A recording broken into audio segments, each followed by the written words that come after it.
Hello, everybody. My name is Peter Raynor. I work at Swansea University in Criminology and also at the University of South Wales a bit. I used to be a probation officer. I worked in probation in the 1970s, a very long time ago.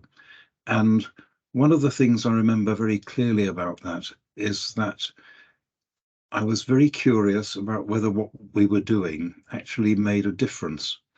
And in those days, it was quite hard to find out whether it did or not. And when I moved into university work, I carried through this interest into my university research, which has mainly been about the effectiveness of probation services and a few other things around criminal justice.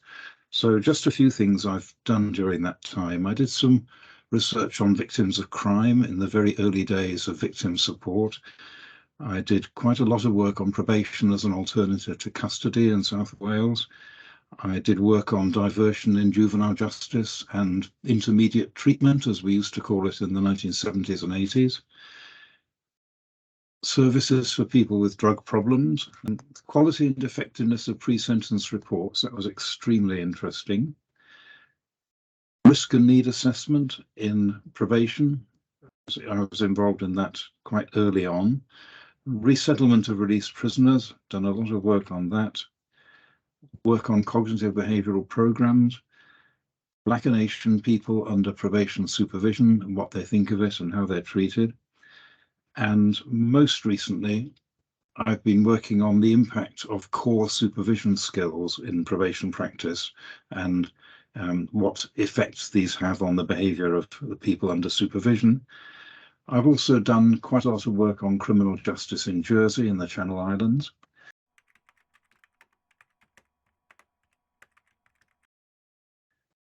I've been asked to distill from all this 3 bits of advice for probation services today that come out of this research.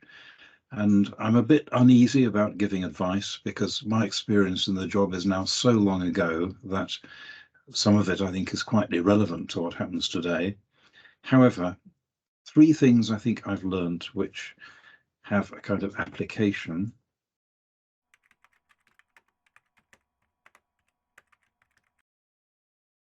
The first is be guided by the evidence.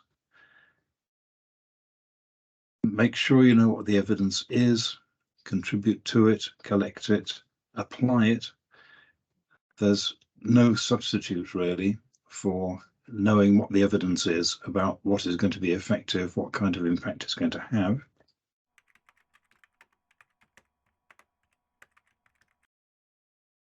My second piece of advice would be it's worth putting a lot of time and effort and resources into developing the knowledge and particularly the practice skills of the probation workforce at all levels, because it really does make a big difference. I've been surprised in research to see how big the difference is between the outcomes of really skilled work and the outcomes of less skilled work.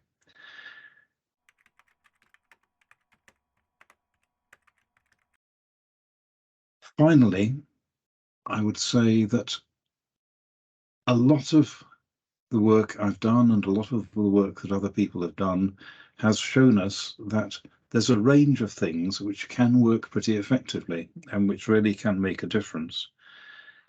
They can have good outcomes if they are implemented well. And very often what we find is that implementation is the problem. It's implementation that is making the difference between things working well and things really not working well.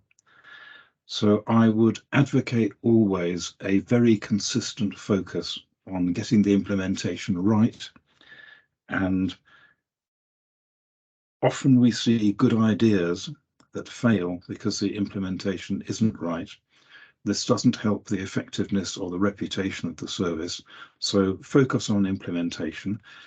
That's more or less what I've learned in the half century of looking at these things. So thank you very much for watching, and I hope that's been interesting.